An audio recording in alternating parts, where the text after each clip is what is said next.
Muy bien, la enseñanza de esta mañana la encontramos en Mateo 18. Les voy a pedir por favor que abran sus Biblias en Mateo capítulo 18. La parábola de los dos deudores. Mateo 18, versículos 23 al 35.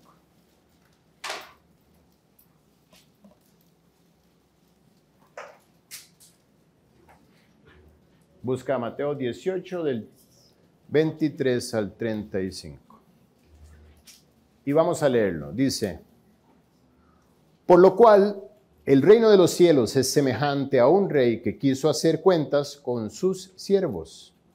Y comenzando a hacer cuentas, le fue presentado uno que le debía 10,000 talentos. A este, como no pudo pagar, ordenó su señor venderle, y a su mujer e hijos, y todo lo que tenía, para que se le pagase la deuda. Entonces aquel siervo postrado le suplicaba, diciendo: Señor, ten paciencia conmigo, y yo te lo pagaré todo. El señor de aquel siervo, movido a misericordia, le soltó y le perdonó la deuda. Pero saliendo aquel siervo, halló a uno de sus consiervos que le debía 100 denarios. Y haciéndose de él, le ahogaba, diciendo: págame lo que me debes. Entonces su consiervo, postrándose a sus pies, le rogaba, diciendo: ten paciencia conmigo, y yo te lo pagaré todo. Mas él no quiso, sino fue y le echó en la cárcel hasta que pagase la deuda. Viendo sus consiervos lo que pasaba, se entristecieron mucho, y fueron y refirieron a su señor todo lo que había pasado. Entonces, llamándole su señor, le dijo: siervo malvado, toda aquella deuda te perdoné, porque me rogaste. ¿No debías tú también tener misericordia de tu consiervo como yo tuve misericordia de ti? Entonces su señor, enojado, le entregó a los verdugos hasta que pagase todo lo que le debía. Así también mi Padre Celestial hará con vosotros si no perdonáis de todo corazón cada uno a su hermano sus ofensas. Como les decía, esta es conocida como la parábola de los dos deudores. Realmente no es un título que haya sido establecido por Dios o por la Biblia, pero creo que nos da una perfecta figura de la situación que está ocurriendo.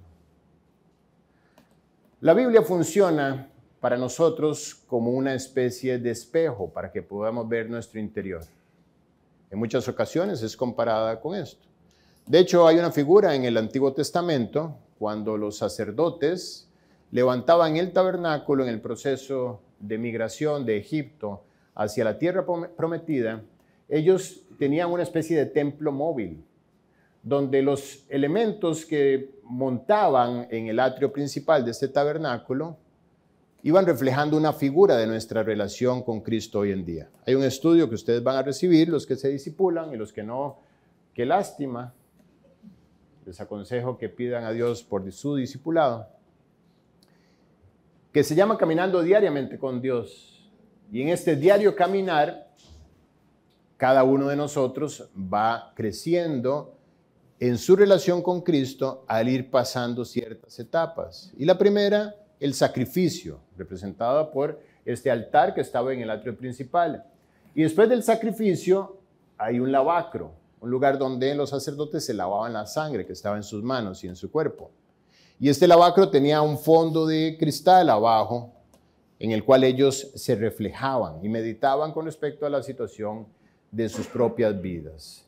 Y hay un versículo en Santiago 1 que nos ayuda a nosotros a entender la importancia de considerar la Biblia como un espejo. Dice así: pero sed hacedores de la palabra y no tan solamente oidores, engañándoos a vosotros mismos. Hay personas que durante su vida entera escuchan la Biblia, pero la Biblia no pasa por ellos. Puedo ser una persona que se comporte como un oidor olvidadizo. Escucho, pero nada queda de lo que escucho en mí. Dice: porque si alguno es oidor de la palabra, pero no hacedor de ella, este es semejante al hombre que considera en un espejo su rostro natural, porque él se considera a sí mismo y se va y luego olvida cómo era.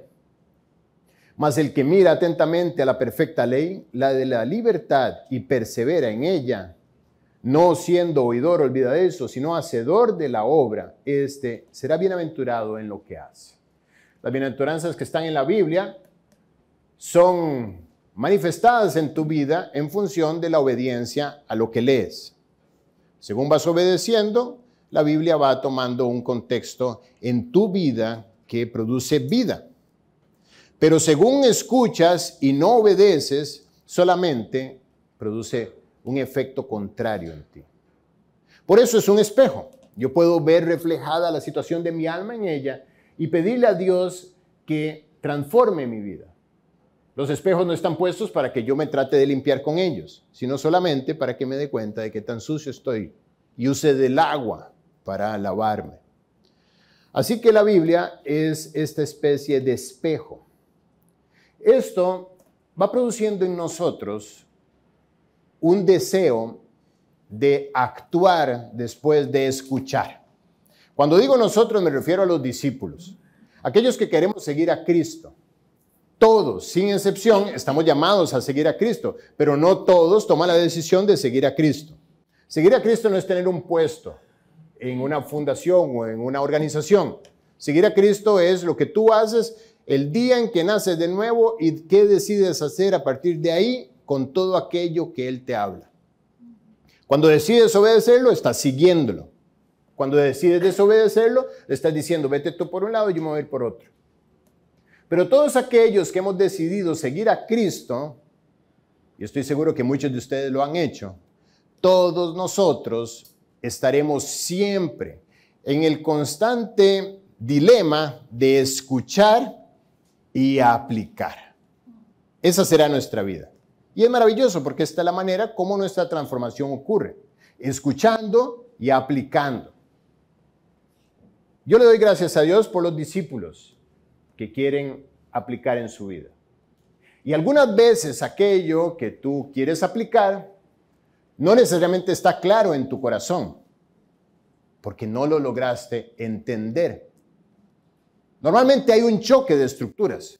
Cuando Dios trae a tu vida una propuesta, generalmente tu vida está en otra condición y esto produce una reacción.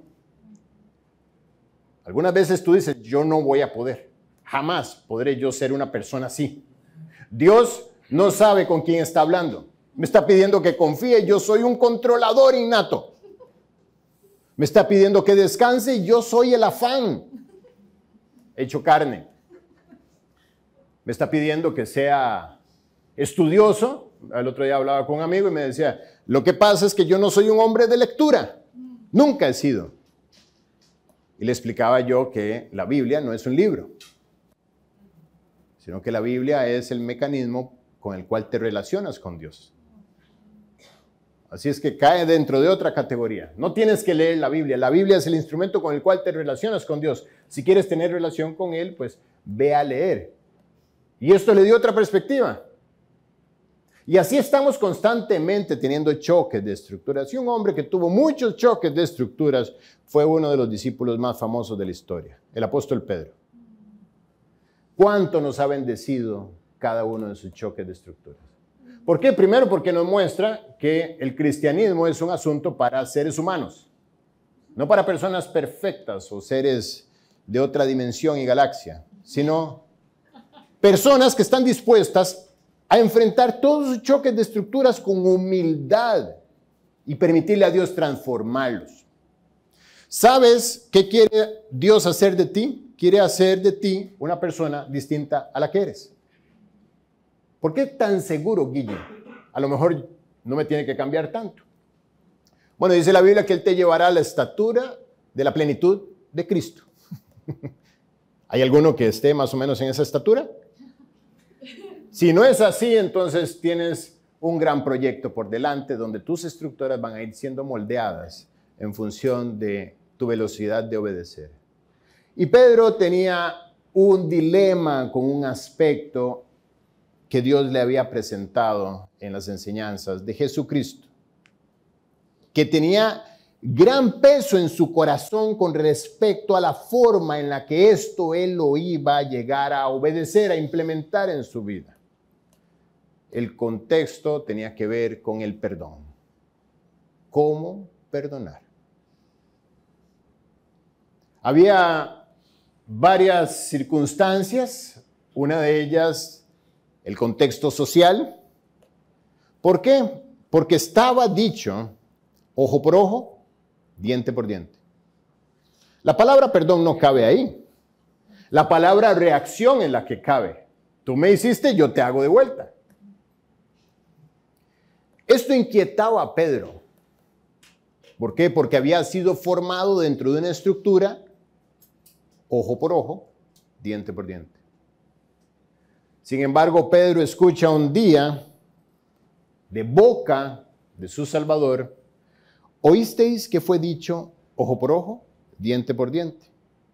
Pero yo os digo, no resistáis al que es malo.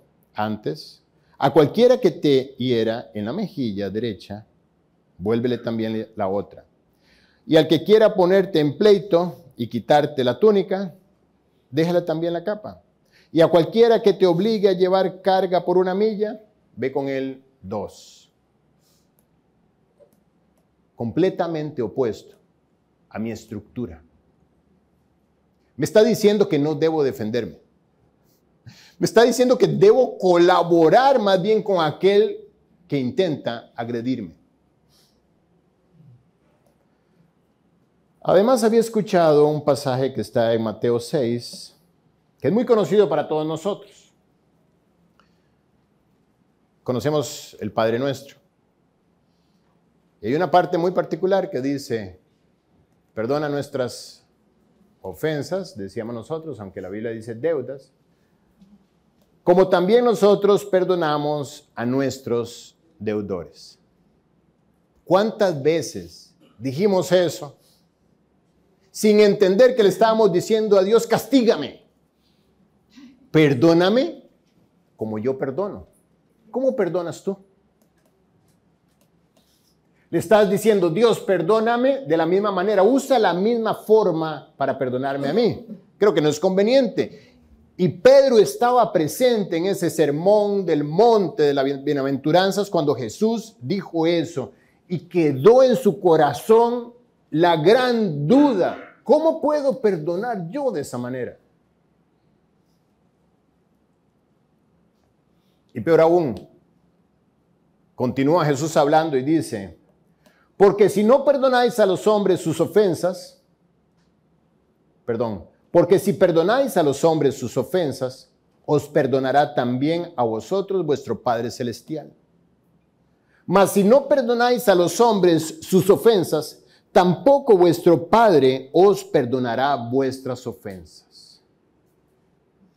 Creo que esto es difícil de entender cuando comprendes que el perdón de Dios está en función de la cruz. ¿Por qué hay un pasaje dicho de boca de Jesús que Dios no me perdonará si yo no perdono? Otro choque de estructuras. Primero, no puedo perdonar y me está diciendo que perdone como Él perdona. Y segundo, me está diciendo que si no perdono en el 100% de los casos, Él tampoco me perdonará. Creo que esto nos da un contexto de la increíble duda que tenía Pedro y que además estoy seguro que algunos de nosotros quizás tengamos, porque no es natural otorgar el perdón no solamente de manera gratuita como lo está pidiendo el Señor, sino de manera tan generosa como lo está pidiendo. Casi como darle un premio a aquel que te lastima en lugar de tener una revancha. Gracias a Dios por los discípulos que preguntan. Pedro estaba en el dilema. Escuché el principio, lo quiero aplicar en mi vida, pero no sé cómo. Entonces levanta la voz y dice, Mateo 18, 21. Entonces se le acercó Pedro y le dijo: Señor, ¿cuántas veces perdonaré a mi hermano que pecare contra mí? ¿Hasta 7? Jesús le dijo: No. No te digo hasta 7, sino aún hasta 70 veces 7. La pregunta que Pedro hace, la hace intentando encontrar un hasta dónde, hasta cuándo. ¿Cuál es la exigencia que hay sobre mí? Una pregunta muy valiosa y muy humana también, porque es de nosotros los humanos poner cuota a nuestra entrega. Todo en nuestra vida tiene una cuota. Incluso aquellas cosas que te gustan, de repente tú sabes que tienes que medirlas, porque a lo mejor estás dedicándole muchísimo tiempo a ellas. Y estamos acostumbrados a medir nuestro derroche de amor, de tiempo, de recursos, de intelecto, y ponerles una cuota. ¿Hasta cuánto, Dios, tengo que perdonar? ¿Hasta 7? ¿De dónde sale ese 7? No lo sabemos. Él intentó ser generoso. Dijo, hasta 1 se me haría muy feo. 7 es un número que Dios ha usado en muchísimas ocasiones en la Biblia para hablar de perfección.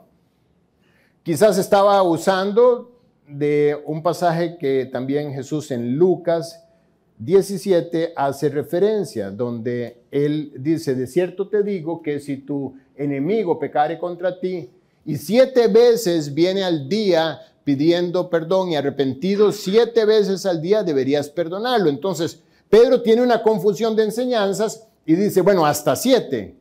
Es decir, hay un tope, hay una forma en la cual yo puedo detener la sangre y ya pensar en mí mismo. Y creo que ese tipo de preguntas, aunque nos hacen reír cuando las escuchamos, inmediatamente después sacamos nuestro cuaderno para anotar la respuesta. Recuerdo cuando nos convertimos, Katia y yo, íbamos a la célula y nuestra vida era una guerra horrible. Peleábamos día y noche y llegábamos a la célula a pelear. Y cuando había el espacio de preguntas, levantábamos la mano. Entonces mi preciosa esposa siempre me ganaba el micrófono y, bueno, no había micrófono ahí, era a capela.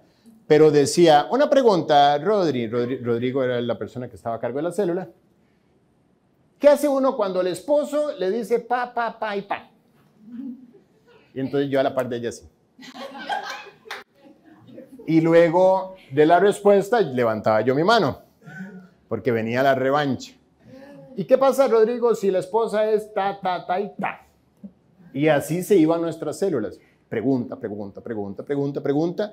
Todas las semanas preguntas, preguntas, preguntas. Y aquel hombre con una paciencia respondiendo y todo el mundo callado. Con el tiempo empezamos a ser amigos. Y estos amigos se convirtieron en nuestros condiscípulos eventualmente. Y luego cuando ya tenían confianza nos decían, ustedes no saben la bendición que son. Porque ustedes hacen las preguntas que nadie se atreve a hacer. Y en este caso, Pedro está haciendo la pregunta que nosotros no nos atrevemos a hacer. Estoy harto de perdonar. Esta persona abusa de mí. ¿Cómo hago yo? Me ha robado, me ha quitado, me ha hecho, me ha lo otro.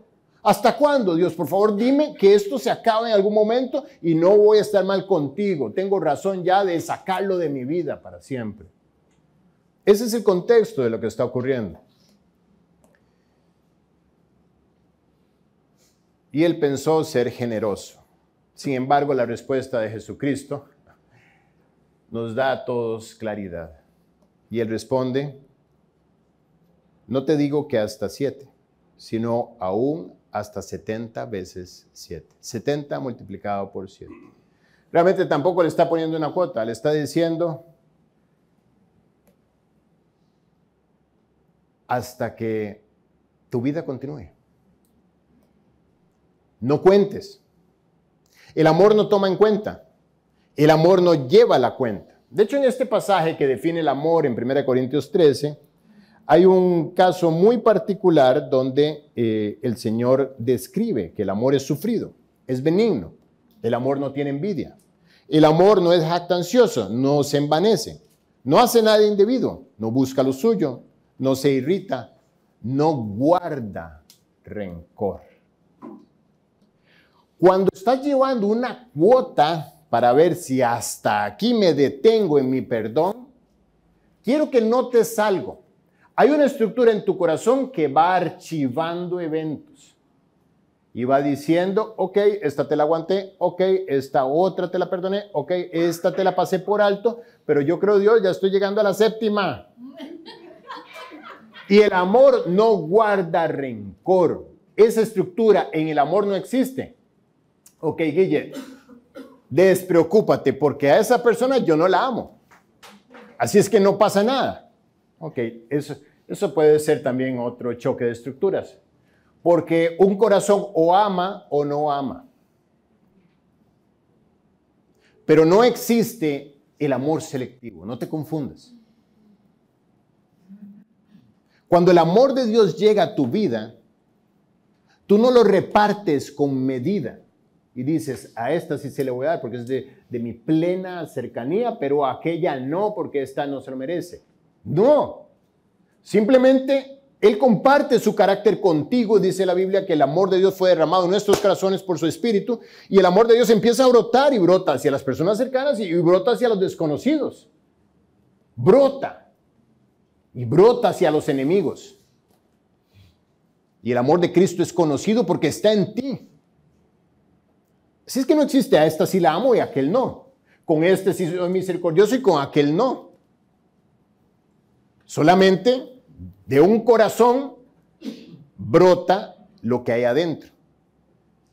Y no puede salir agua dulce y salada o amarga de una misma fuente. Así del corazón sale lo que hay. Y si sale amor es porque ahí está el amor. Y si sale odio y rencilla es porque todavía hay odio y rencilla en tu corazón. Tengo un dilema cuando trato con la inteligencia artificial. Y es que no la puedo tratar mal. Fíjate qué curioso. No puedo decirle, dame las 5 noticias del día. No, tengo que decirle, buenos días, por favor, ¿me podrías dar? Parecerá ridículo, pero ¿sabes qué ocurre? Que yo soy una sola persona. Y no me quiero acostumbrar a simplemente, dame.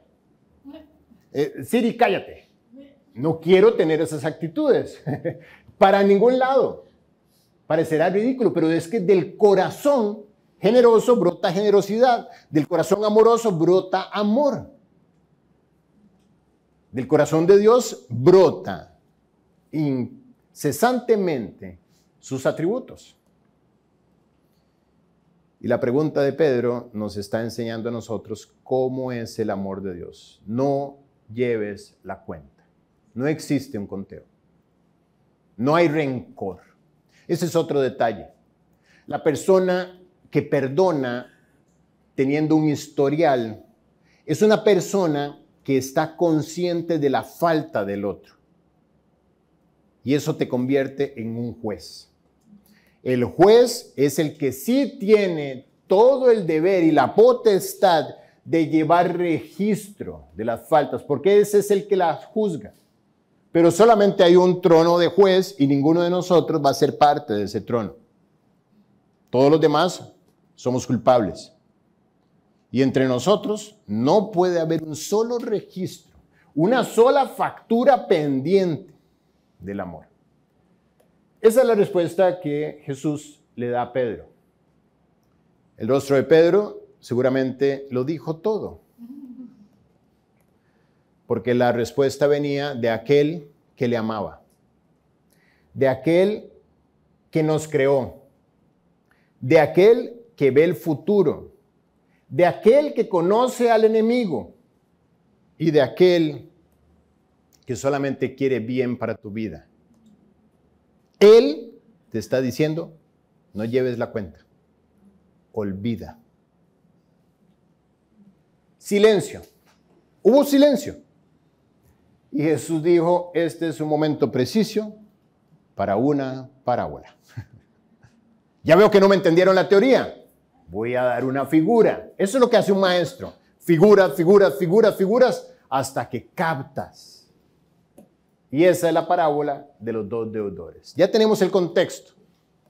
¿De dónde brota esta parábola? De la pregunta de un hombre que no sabía cómo perdonar.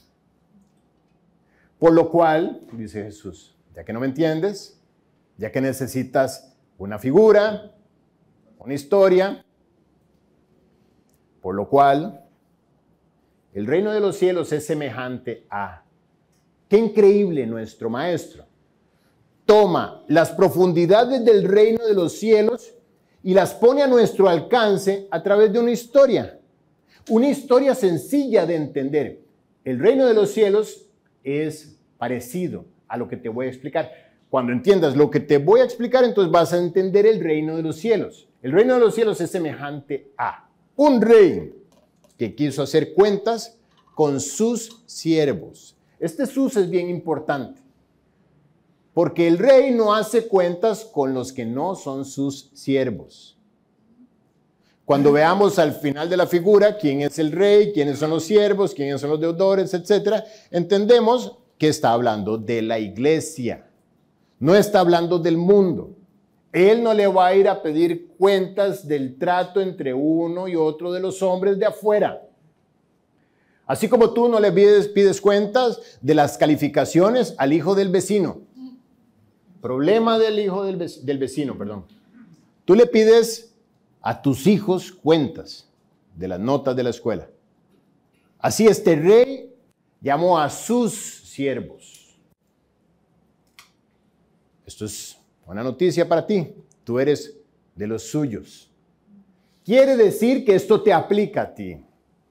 A sus siervos. Y comenzando a hacer cuentas, le fue presentado uno que le debía 10,000 talentos. A este, como no pudo pagar, ordenó su señor venderle a su mujer y a sus hijos y a todo lo que tenía para que le pagase la deuda. Entendemos en este caso, por el monto del que se está hablando, 10,000 talentos. Para que tengan una idea, un talento es el salario de 20 años de trabajo. Un talento. Y este hombre debía 10,000 talentos. O sea, 200,000 años de trabajo. Puedes ponerte tú al día con semejante deuda. 200,000 años trabajando solamente para abonar al capital y capital y capital sin que le metieras deuda y sin que sacaras nada ahí, por lo menos para comprarte una botella de agua para seguir trabajando hidratado. 200,000 años. ¿Entienden la figura que Jesucristo está poniendo? ¿Qué le está diciendo Pedro? Pedro, mira, en esta historia, el deudor, el infractor, el ofensor, tiene una deuda impagable.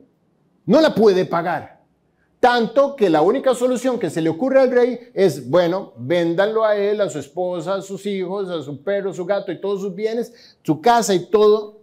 Pero estoy seguro que con eso ni siquiera abonó nada. Lo hizo más que todo para que quedara precedente de que a él no se le puede quedar debiendo. Para que los demás siervos temieran a la hora de ser irresponsables con el pago de su deuda. Fue más un castigo público que una forma de recuperar algo. Una deuda impagable. Continúa la parábola diciendo, entonces aquel siervo postrado le suplicaba diciendo, Señor, ten paciencia conmigo y yo te lo pagaré todo. Otro punto importantísimo. ¿Puede una persona pagar esa deuda? No puede. Y cuando pide tiempo para pagar, lo único que está haciendo es hablar de su inconsciencia. Este es el mismo caso de aquel que cree que habiendo ofendido a Dios con sus pecados, puede hacer algo para empatar. Puedo hacer obras religiosas, ya a partir de ahora me porté muy mal, ya perdón mi amor, perdón familia, perdón todo el mundo, perdón Dios, a partir de ahora voy a ser bueno. No puedes. Primero, no vas a poder cambiar tu vida. Y segundo, aunque pudieras cambiar tu vida, lo que resta de tiempo no vas a poder nunca abonar la falta y la ofensa de todos tus años anteriores. Si eres consciente del calibre de deuda que hay, ¿cuál es tu única opción?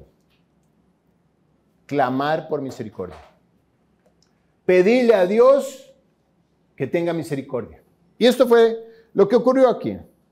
yo te lo pagaré todo, dame tiempo. ¿Qué tiempo puedes tener? ¿200 millones de años? Yo no tengo tanto tiempo. Perdón, 200,000 años. El Señor de aquel siervo, movido a misericordia, le soltó y le perdonó la deuda. Otro aspecto. Cuando lo ve tan frustrado y tan perdido, esto, en lugar de moverlo a ira, lo mueve a misericordia. Esta figura de que Dios se mueve a misericordia está en varias parábolas. Vamos a imaginar dos montes, el monte de la ira y el monte de la misericordia. En el monte de la ira hay destrucción, hay ordenanza de castigo. Y en el monte de la misericordia está el dar lo que no merece. ¿Qué merecía este hombre? Ser vendido, su esposa, su hija, su familia, todos como esclavos, ser destruido, se acabó la vida para él, se acabó el futuro y a partir de ahora, castigo. Eso es lo que él merecía. Pero dice la Biblia que el rey fue movido a misericordia. Él automáticamente, habiendo estado en el monte de la ira, dio un paso al lado y dijo, no, esto lo voy a tratar desde mi misericordia. Y estando él en ese lugar de misericordia, dice la Biblia que le soltó y le perdonó la deuda. Era la única salida, que lo perdonaran. No había forma de que él se quitara tal peso de deuda de sus hombros. Lo perdonó. Estás libre de deuda. Estás libre de condenación. Para siempre no hay deuda. La deuda que tenías era incalculable, era imposible de comprender. Pero ya no hay deuda sobre tus hombros. Sé libre. Ve, eres un hombre nuevo. Si alguno ha llegado a la misericordia de Dios, nueva criatura es.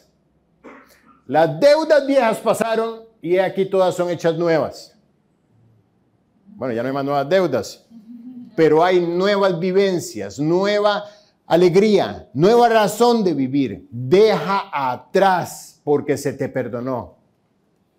Este hombre escucha que fue perdonado, se levanta, lo soltaron, sale del recinto, dice, pero saliendo aquel siervo, halló a uno de sus consiervos que le debía 100 denarios. 100 denarios, para que entendamos el monto. Si un denario, por otras parábolas entendemos que es el salario de un día, 100 denarios es como 3 meses y algo de trabajo, ¿sí? Es plata. O sea, yo creo que muy pocos tienen ahorrados 3 meses de trabajo. Dicen que uno debería tener por lo menos 6 meses para responder en el caso de que lo despidan. Y este tenía guardado su dinerito de la liquidación y le prestó la mitad a un consiervo y ese consiervo no se lo pagó. ¿Entienden el caso? No era despreciable, era un monto, pero él viene de que se le perdonen todo. Y dice que se encuentra su consiervo. ¡Qué oportunidad tan increíble para manifestar el entendimiento que tengo del perdón recibido! Mi consiervo me debe 300 denarios. ¿Y qué hizo? Haciéndose de él, le ahogaba diciéndome, págame lo que me debes. Lo asfixiaba y lo obligaba a pagar. Ok. Hay varias razones por las cuales esto puede ser una urgencia para la persona que está cobrando la deuda. La principal es que todavía cree que tiene que ir a pagar de vuelta aquella gran deuda incalculable. Y 300 denarios en algo le van a ayudar. El perdón estaba dado, pero el perdón no estaba asimilado, es decir, no estaba recibido. Cristo nos perdonó a todos, pero no todos hemos aceptado su perdón. Y la forma en cómo reaccionemos ante las deudas que otro tiene hacia nosotros, dicen qué tan asimilado está el perdón que yo recibí. Si mi reacción es de te aprieto hasta que me pagues, entonces no estoy claro del perdón recibido. Esto es lo que está ocurriendo. Y recordemos que Jesús está explicándole a Pedro cómo se perdona. Dice la Biblia que entonces su consiervo, postrándose a sus pies, le rogaba, ten paciencia conmigo y yo te lo pagaré todo. La misma frase que minutos antes él le había dicho al rey, ten paciencia conmigo y yo te pagaré. Y el rey, dice la Biblia, que fue movido a misericordia y lo soltó y le perdonó toda la deuda. Eso mismo él está escuchando y es una forma en la que Dios le está permitiendo a él recordar la situación donde él estuvo postrado y ahora había otro postrado delante de él. Y al repetir exactamente sus palabras, Dios está en el cielo esperando su reacción para ver qué ocurrió en su corazón cuando fue perdonado. Mas él no quiso, sino fue y le echó en la cárcel hasta que le pagase la deuda. Aquí hay algo que no es congruente. Recibo bendición por un lado y por otro lado me volteo y traigo una carga y una pena y una condena sobre el que me debe. Esta figura tiene una forma particular de desnudarnos. Viendo sus consiervos, ahora sí, lo que pasaba, se entristecieron mucho y fueron y refirieron a su señor todo lo que había pasado. Hablaron con el rey. Rey, ¿recuerdas aquel que te debía una deuda incalculable? ¿Sí? ¿Qué pasó? Bueno, acaba de meter a la cárcel a su amigo porque le debía. ¿Qué? En mi reino. Este tipo anda metiendo gente a la cárcel después de que yo lo perdoné a él y a su familia. Tráiganlo. Quiero que sepas algo, dice la Biblia en Colosenses 2:13, que a vosotros, estando muertos en pecados y en la incircuncisión de vuestra carne, Dios os dio vida juntamente con él, perdonándoos todos los pecados. La deuda de nuestros pecados es impagable, incalculable. No existen vidas. Por eso, todo aquel que rechaza el perdón de Dios tendrá que estar eternamente en el castigo del infierno. Porque es imposible llegar un día a decir, aquí está ya el último pecado, Dios, ahora sí, ya no te debo nada, déjame ir al cielo. No. Dios tuvo que moverse a misericordia. Él volteó a ver tu vida, la checó y dijo, este no me puede pagar. Y te soltó. Y fue movido a misericordia.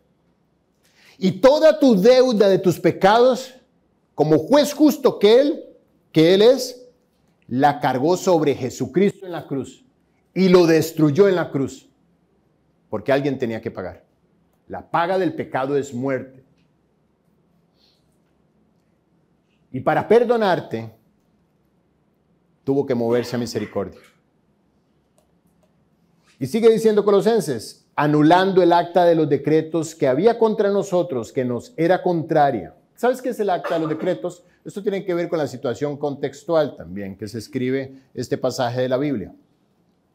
Todo sentenciado a muerte o a cárcel tenía un acta de decretos de los aspectos que había violado de la ley. Cuando era sentenciado y caía en la cárcel o a la muerte, esta acta de los decretos se escribía y se clavaba en la puerta de su celda. Y ahí estaba la razón por la cual él estaba condenado.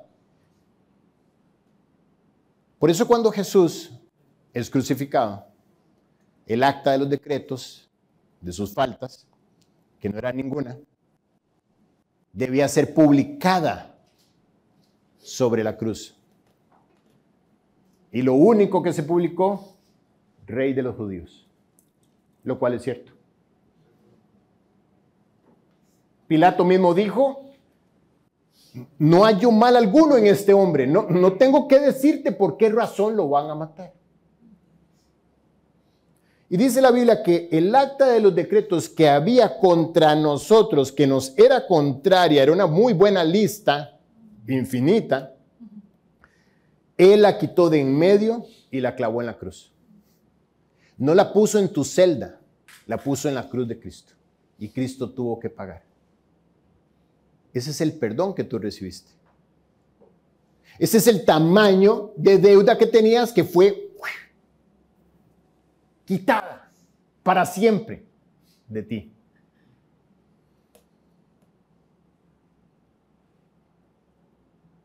En este caso, el rey escucha lo que dicen estos hombres y llamándole su señor a aquel malvado, le dice: siervo malvado, toda aquella deuda te perdoné porque me rogaste. ¿No debías tú también tener misericordia de tu consiervo como yo tuve misericordia de ti? Aquí hay una teología profundísima. ¿No debías tú, es decir, el comportamiento que se espera de ti es el mismo comportamiento que yo tuve contigo? Yo tuve misericordia contigo. ¿Cómo tú no tuviste misericordia con tu consiervo? Y todo esto Pedro lo está escuchando. Y dice, ya estoy entendiendo. ¿Cuántas veces debo perdonar? La misma que se me perdonó a mí. Infinitas. No existe razón para no perdonar en un hijo de Dios. Por eso el reclamo tan directo. No debías tú, es decir, no era lo lógico, lo natural dentro de esta nueva naturaleza perdonada que tú tienes. ¿No debiste actuar de esta manera? ¿Qué nos dice eso a nosotros? Asimismo, es como el Señor espera que perdonemos. Asimismo, no hay una sola razón para el rencor. Aquí ya este hombre no tuvo forma de defender ni de explicar. Y dijo entonces su señor enojado, le entregó a los verdugos hasta que pagase todo lo que debía. Los verdugos, qué figura tan macabra, ¿no? ¿Sabes cuáles son los verdugos de tu falta de perdón? Ellos están ahí. Investigaba acerca de las consecuencias psicológicas de la falta del perdón. Aquí les traigo algunas.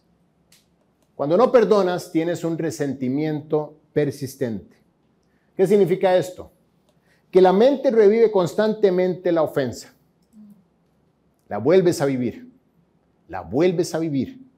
Te despiertas en la madrugada y la vuelves a vivir. En los sueños está presente. En los recuerdos está presente. Estás lavando platos y estás recordando. Sales a correr y estás recordando.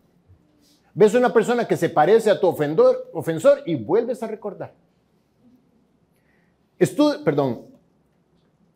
refuerza emociones negativas como la ira, rencor, amargura y puede hacer que la persona quede atrapada en el pasado, impidiéndole disfrutar del presente. ¿Alguien quiere un verdugo de esos en su vida?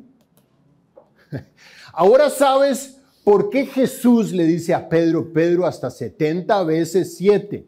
El que lo creó, el que lo conoce por dentro, el que lo ama, el que conoce al enemigo, el que ve el futuro, el que escribió un proyecto para él, el que tiene planes de paz y no de mal, le dice: Pedro, debes perdonar siempre porque tú no quieres el verdugo de el resentimiento persistente en tus hombros todos los días. Qué triste estar amargado en contra de alguien. Ese es uno de los verdugos, hay otros. Número 2, estrés y ansiedad, imagínate. La falta de perdón mantiene al cuerpo en un estado de tensión continua. Estudios demuestran que las personas que guardan resentimiento presentan niveles más altos de cortisol, la hormona del estrés, lo que afecta el sueño, la digestión y la concentración, y además te arrugas y te haces viejito. Y te engorda. ¿Quién quiere ese verdugo? Tan sencillo que es quitarlo y decir, ¿sabes qué? Perdón. Es más, ni siquiera me pidas perdón, porque ya estás perdonado.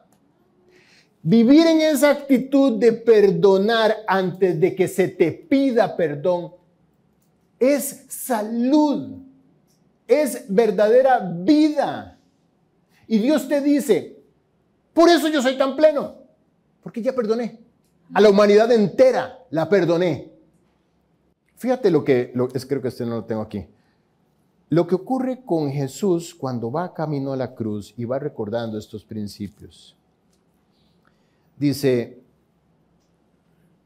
para esto fuisteis llamados, porque también Cristo padeció por nosotros, dejando ejemplo para que sigáis sus pisadas. Nuevamente, ¿qué le dice el rey al siervo malvado? ¿No debisteis tú? Es decir, hay un modelo de conducta que tú debiste seguir. Y dice aquí que Jesús nos dejó ejemplo para que sigamos sus pisadas. Dice, el cual no hizo pecado ni hubo engaño en su boca, quien cuando le maldecían, no respondía con maldición. Cuando padecía, no amenazaba, sino encomendaba la causa al que juzga justamente, quien llevó él mismo nuestros pecados en su cuerpo sobre el madero. Él se sostuvo por el perdón mientras llevaba el madero para pagar los pecados de su ofensor. ¡Qué locura! Se mantuvo luchando para no afectar su corazón en contra de su ofensor, para poder ser el sacrificio perfecto que su ofensor requería en la cruz. Y dice que nos dejó ejemplo para que sigamos sus pisadas. Número 3, otro verdugo. Deterioro de las relaciones. El rencor tiende a proyectarse a otras áreas. Quien no perdona puede volverse desconfiado o distante, afectando no solo la relación con quien lo hirió, sino también con familiares, amigos o incluso contra Dios. Yo no sé cuál es peor de todos. Cuarto verdugo, autoimagen negativa. Guardar odio o resentimiento genera culpa interna, especialmente cuando la persona siente que debería perdonar, pero no puede. Esto puede dañar la autoestima y provocar sentimientos de insuficiencia o fracaso moral. Obviamente, yo sé que debo vivir dentro de cierto estándar, no vivo de esa manera y estoy defraudado de mí mismo, vivo apagado. Estoy postrado en la carrera de la vida cristiana porque quiero compartir de Cristo con otros y en lo que voy a sacar el folleto viene el pensamiento, sí, claro, ajá. Tú, el rencoroso, vas a hablarle de Jesús a esta persona.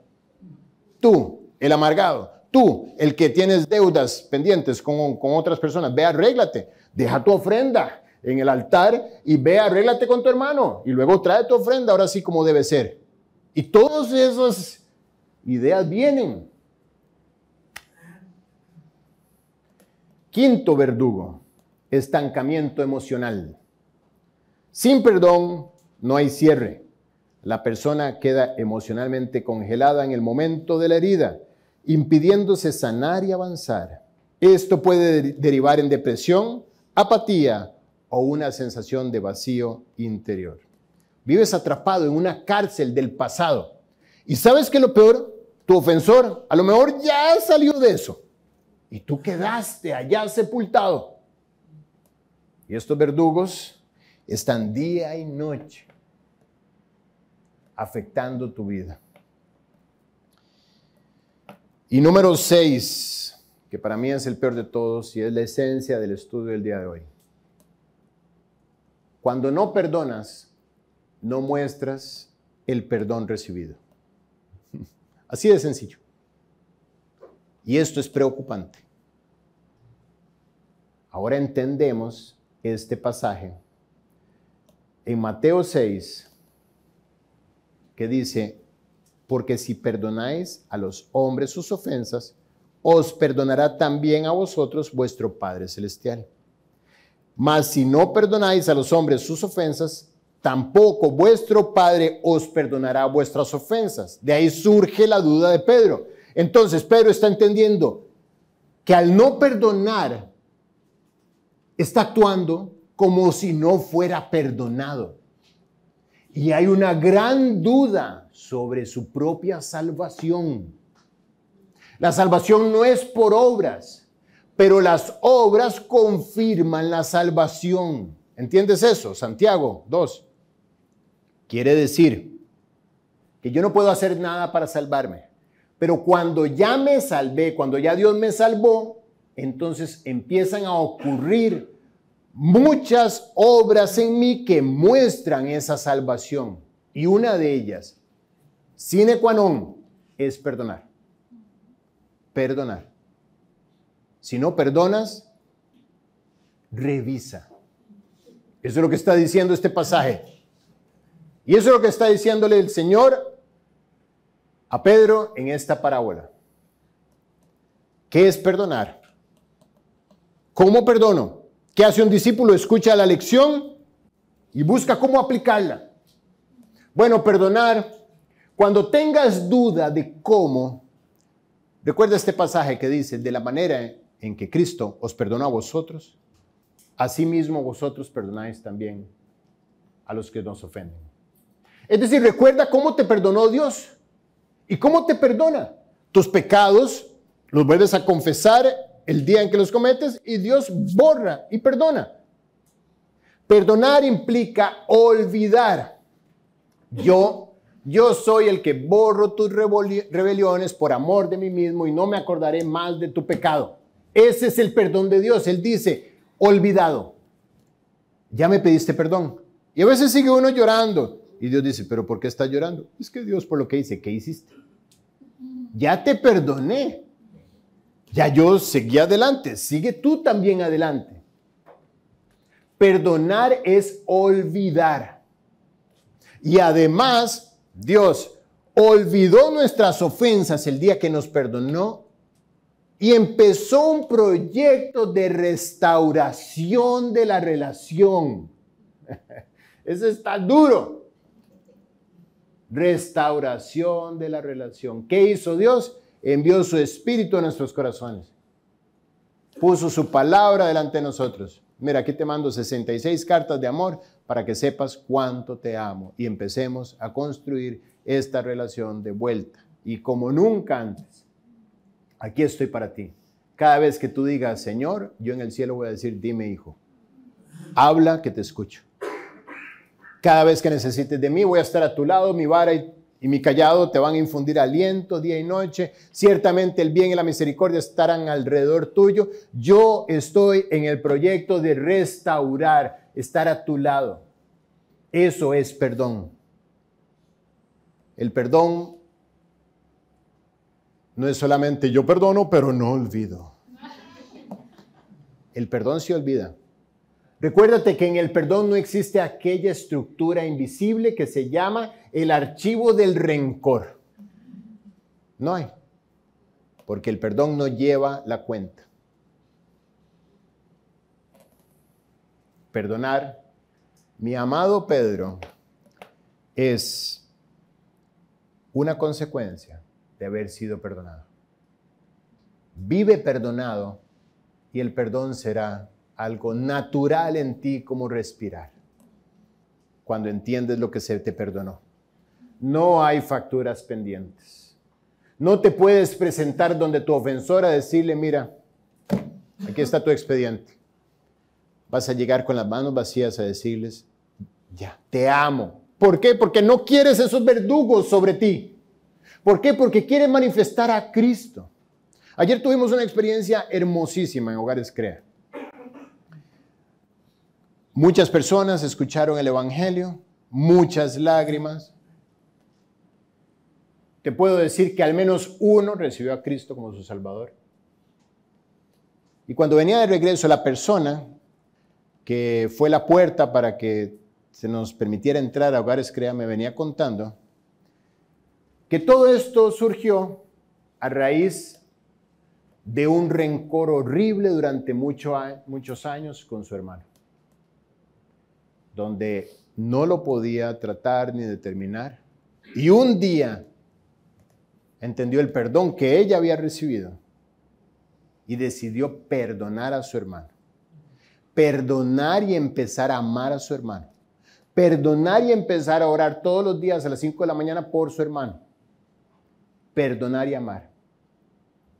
El perdón produce vida, sin excepción. Cuando tú perdonas, Dios tiene libertad para producir vida. Jesús en la cruz, siendo asesinado, dijo: Padre, perdónalos, porque no saben lo que hacen. Y gracias a esa oración, hoy tú y yo somos salvos, porque Dios dijo: no saben lo que hacen, están perdonados. Se sostuvo frente a su agresor para poder salvar al ladrón de la cruz, para poder salvar al centurión que estaba a los pies de la cruz, para poder salvarnos a todos nosotros. El perdón produce vida. Y ayer hablaba con esta persona.